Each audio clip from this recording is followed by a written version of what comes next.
Na osnovu rezultata različitih eksperimenata koje je izvodio Faraday, došao je do zakona elektromagnetne indukcije, matematički izraženom vrlo jednostavnom formulom.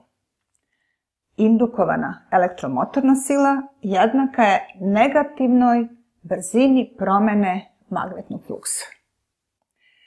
Šta je brzina promene magnetnog fluksa? Upravo ova ovde veličina. Dakle, promena magnetnog fluksa u jedinici vremena. Ili promena broja linija magnetnog polja koje prolaze kroz neku površinu u jedinici vremena. Šta nam pokazuje ovaj veoma značajan zakon? Pokazuje da ukoliko se u jedinici vremena promeni magnetni fluks ravnomerno, to znači u svakom vremenskom intervalu za istu vrednost se promeni magnetni fluks, da će indukovana elektromotorna sila imati stalnu vrednost.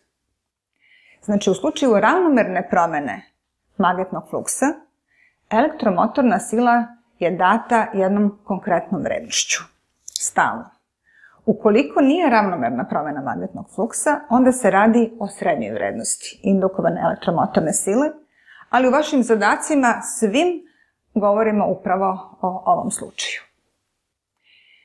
Sve se ovde svodi na odnos skalarnih veličina. Znači, fluks, vreme, indukovana elektromotorna sila. Jedinice, volt jednako Weberu po sekundi. Šta nam još pokazuje univerzalnost ovog zakona? Da će se u jednom provodniku indukovati elektromotorna sila bez obzira na način na koji se menja fluks. Podsjetit ću vas na Faradayeve eksperimente.